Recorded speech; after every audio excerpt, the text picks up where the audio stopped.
Ye- Hello, everyone. I'm Robin Deeter, romance author, and it's wonderful that everyone joined us here. Introducing the amazing Jay, my narrator. Hello. Well, this is so exciting. We are thrilled to be able to bring to you the first chapter of the Silver Bell Shifter, which is a shifter paranormal kind of comedic romance novel, and just encompasses a lot of different characters that we hope that you'll enjoy. And to that end, Jay, what was your take on the first chapter? What did you enjoy the most?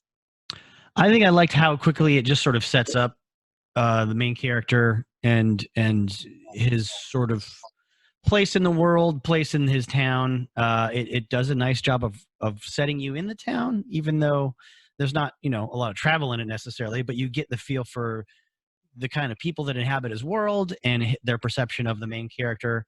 It was nice for me just to get the clear sense right away that this isn't some like brooding, dark misanthrope that lives in the woods and just communes with animals, and has no flaws, and is just someone that needs to be that's not going to have any surprises. There's clearly going to be an arc here with this character, so he's not a Superman, but he's also not a sad sack either. So it was good. Right, yeah. This is not your normal shifter romance type of book. It's not all dark and angsty, and it's a much more lighthearted approach to it. And I'm really glad that that came across to you. Yeah. And as well as the reader or listener in this case. And Calvin Lightfoot, our hero, he is not your normal shifter either, as you will come to see. And I really, commend you, Jay, for bringing him to life in a believable way. As well as some of the all the characters, but there's a special one in this chapter that I think you guys will really enjoy. And Jay is very capable about playing female parts, and you'll get to see her. What did you like about her, Jay? Candy was great. Candy was just this sassy attitude. Sort of a what was the line? Like, I didn't come here to play tiddlywinks or whatever the heck it was. She says something to that effect. I won't give too much away about the setting, but it's another thing that tells you about the environment and the town, that this person acts this way, and it's a standard. It's just a standard night out for Candy, and everyone's sort of well aware of who she is and how she behaves, and it definitely gives you that small town vibe, that small town sort of character.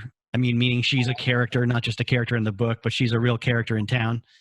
And yeah, it was you get the sense of his relationship to other people in the town via his relationship to her, and their little back and forth in one of the first scenes. So, and a conversation with one of his friends after that too. Yeah. The next character that you'll sort of meet is Pete, and at least in this book, he's kind of the faithful sidekick. So that's pretty much his role right now. But since this is the first book in the series, don't worry, you'll get to see a lot of the characters that you're going to meet in this book. You'll see them again. So don't fret. And Jay will, of course, be bringing them to life as well. So when you find something good, you stick with it. So thank you. You're welcome. This book is definitely populated with men of action in it, as well as this sort of awkward beginning for your main character. It's not to give you the the wrong impression that he's some sort of a sop or a pushover. It's just that he doesn't start out the story in triumphant Herculean heroic fashion necessarily. Right, exactly. And that's kind of what I was going for. And then, of course, our leading lady, Mm-hmm. Riley, she is no shrinking violet. And she knows what she wants, and she goes for it. And you played her wonderfully. Thank you. Yeah, thank you. Well, also, I'm sure in It- future intros to chapters, when she factors in a little more heavily, we'll talk about the good and bad examples we've all heard of male narrators doing female voices. oh yeah, we'll discuss that as well as many other topics. But for now, we're going to get things started, and we thank you for spending some time with us. And so, without further ado, let's start the chapter.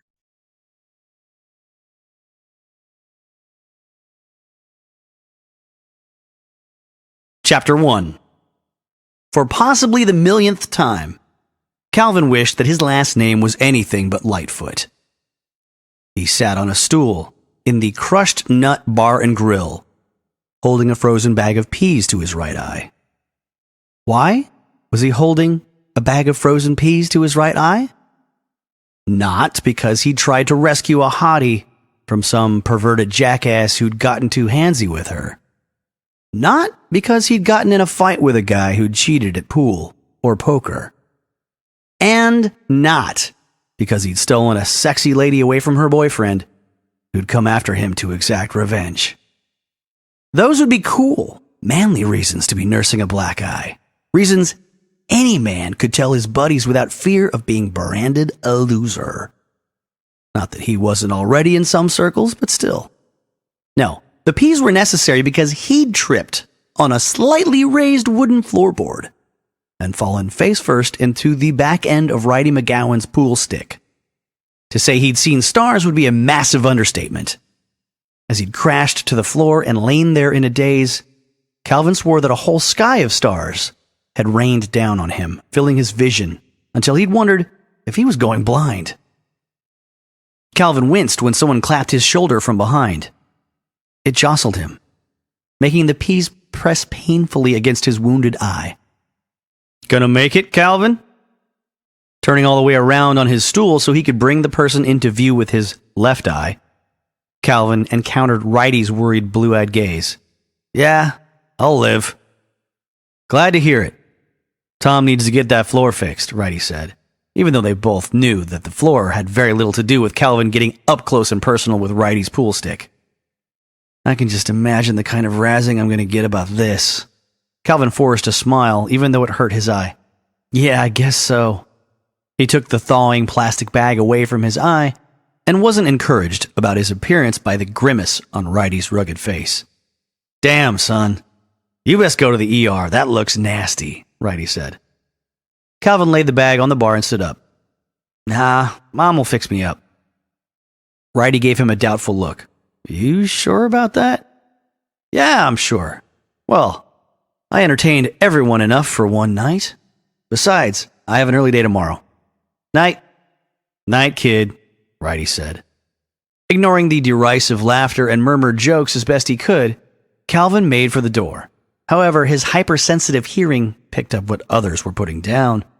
One woman thought it was a shame that someone who had such a nice ass was so clumsy. That wasn't so bad. Some of the other comments were downright cruel. Careful not to trip again, Calvin got outside as fast as possible before he lost his temper and started shooting his mouth off. The bone-chilling early November Nebraska wind hit him, making his injured eye water and throb harder. His blood ran hot, so his heavy, red and black checkered flannel jacket was plenty warm enough. Tugging his beat-up black leather cowboy hat down to help protect his eye, Calvin took his cell phone from his jeans pocket and was glad to see that it hadn't broken when he fell. He hit the icon for his buddy, Pete Killian. "Lightfoot, this better be good. Game of Thrones is on." Calvin rolled his good eye. "Too bad. I need a ride." Where's your truck? I left it at home and had Mom drop me off, Calvin said. Pete sighed. Okay, where are you? At the Nut. Fine. I'll be there as soon as this is over, Pete said quickly and hung up. Hey, Calvin objected, but Pete was already gone. Shit. He looked at the time. The TV show was only half over, and it would take Pete another 15 minutes after that to reach the bar. What the hell was he supposed to do for 45 minutes? He couldn't go back inside, and he couldn't shift and run home since he'd have to leave his clothes and cell phone behind. With a frustrated groan, Calvin sat on the lone bench in front of the bar. He couldn't call his mom because she was at bingo, and you only interrupted her bingo night if you had a death wish. All his siblings of driving age were busy that night, so he didn't want to disturb them. His dad was away at a cattlemen's convention, so that left only Pete. Usually when Pete picked him up, he'd take Calvin down the road a little and pull over where no one could see what he was doing. He'd leave his clothes with Pete, who would drop them off at home. Then Calvin would shift and have a good run. This was their usual routine minus a black eye caused by extreme clumsiness. Shifting would speed the healing process, and by tomorrow morning the black eye would be gone. He looked up when the bar door opened. Music spilled forth, and the scents of alcohol and barbecue wings wafted on the wind. Candy Brannigan shuffled outside, and Calvin smiled as he realized his saving grace had just arrived in the form of a feisty, blue-haired, elderly lady who would most likely need a designated driver. If he drove Candy to her place, he'd get home a lot sooner than if he waited for Pete since she lived near his farm. Hurrying over to the door, Calvin held it open for Candy. Evening, Candy. You're looking especially sexy tonight. Candy smiled up at him. Oh, Charlie, your poor eyeball. She shivered as a gust of wind threatened to knock her thin frame over. Brr! Damn cold weather. One of these days it'll freeze my ass right off. Candy had drunk names for everyone. When she'd downed too many shots of JD, Calvin became Charlie, the same way that Pete turned into Paul. Calvin put an arm around her slim shoulders to keep her upright. I hope not, he said. I'm kind of fond of your ass. Her faded green eyes gleamed. It's okay if you're fond of it. Just don't fondle it. Calvin laughed as he guided her toward her red Buick Verano Turbo. Candy might be old, but she still liked things that went fast. I'll try to control myself. Candy chuckled as she opened her huge purse and started rummaging around in it. Well, shoot. Should have got my keys out in there. Can't see a thing. Although Calvin could see the keys even in the dim light, he helpfully got his cell phone out, turned on the flashlight app, and shone it down into the cavernous handbag. There they are. Thank you, Charlie, Candy said. Have you been drinking tonight, young lady? Calvin asked. I didn't come here to play tiddlywinks. Of course I've had a few. Calvin cleared his throat dramatically. Then, in good conscience, I can't allow a fine lady, such as yourself, to drive home in your somewhat compromised condition. Grant me the honor of assisting you home. Well, aren't you the gallant one? She handed him the keys. Where's Paul? Calvin grinned. Home on the throne. Paybacks, Pete. Oh, well, that sucks balls, Candy commented. I'll have to ask how he's doing when I go to Barclay's tomorrow for breakfast. You do that, Calvin said. Pete was the daytime cook at Barclay's Diner, and Candy ate there every morning. Finally, they reached her car, and he helped her into the passenger seat. Walking around to the driver's side, Calvin bumped his hip on the taillight. He rubbed it for a moment before sliding behind the wheel. That new store is opening tomorrow, Candy told him. Calvin backed out onto the road and put the car in drive. Tack and feed store? Yep. From what I hear, the new owner is quite the dish, Candy said. Calvin hadn't gotten a chance to meet the woman who'd bought Shannon's old place because he'd been so busy. I heard she's nice to look at too, which was another reason why he'd steered clear. He always made an idiot out of himself around beautiful single women. Gunther says she has golden honey brown hair, big cornflower blue eyes, and a nice rack, the retired English teacher informed him. Well, he would know. Gunther Dalton, Wolf Junction's resident writer of erotica, was an expert on the female species. It didn't surprise Calvin that Gunther had already met the new store owner.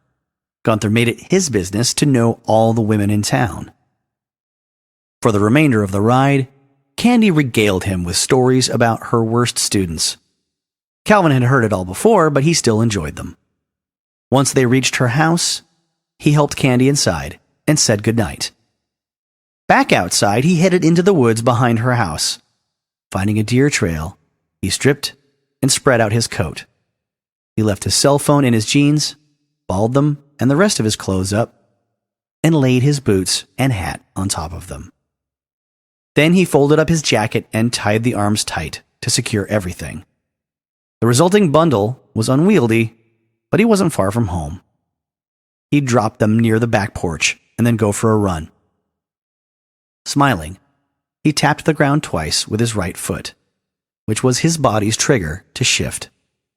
All shifters had their own unique abilities.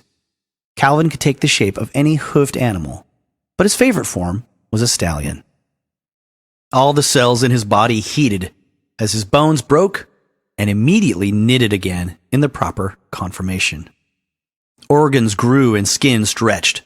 Short hair sprouted all over his body and a tail grew from the base of his spine. His ears elongated and his face lengthened. The whole process took less than 30 seconds, and, while it was painful, it felt good in a strange way. With an all-over body shake, Calvin snorted happily and half-reared.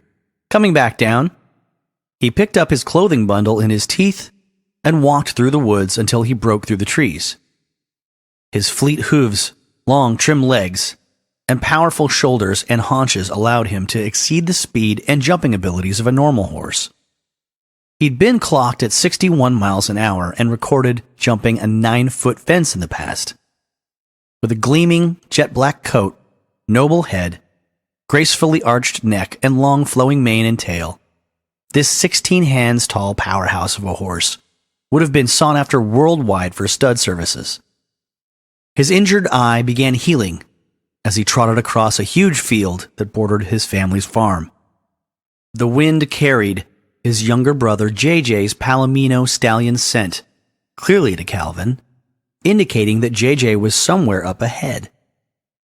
He let out a muffled whinny, announcing his presence to his brother.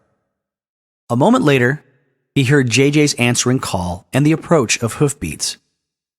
Soon, JJ came into view, his powerful golden body turned silver by the half moon, and his mane and tail streaming out behind him. He let out a loud blast and crow-hopped a couple of times, which made Calvin smile inside. JJ came over, sniffed Calvin's clothing bundle, and let out a horsey laugh. Calvin's ears swept back, and he squealed his irritation. No doubt JJ had surmised that something involving his clumsiness had occurred. Calvin's lack of coordination disappeared when he changed. His stallion was sure-footed and graceful, granting him a reprieve from his awkward human state. JJ gave him a playful nip on the neck and trotted beside Calvin. Nearing their farm, they heard their sister Tyra's great horned owl screech high overhead. JJ reared up, pawing the sky as Tyra swooped down at him. Calvin whickered at their play fighting and slowed to a walk along the path to their house. He'd felt the coat bundle start coming undone and was trying to keep it intact till he reached the back porch. He made it and sat down gingerly at the bottom of the steps. Tyra alighted on the banister with a great flapping of her mighty wings. She folded them and blinked expectantly at Calvin.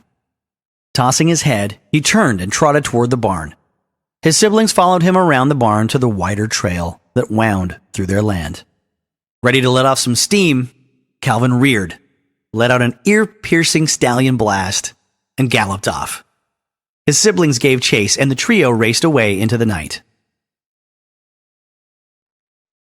Hey, there it was, All chapter right. 1. Yes, chapter 1. We hope you enjoyed it. If you did, in order to help us continue along this endeavor, please, give us a thumbs up, hit the subscribe button, and click the notification. Yes, click that little notification bell. Ding, ding, ding.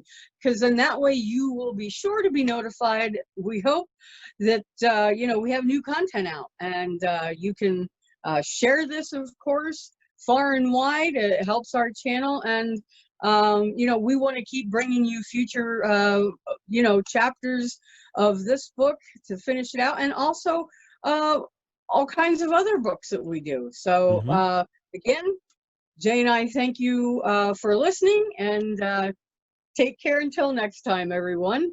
All right, Bye. that's a wrap. Bye.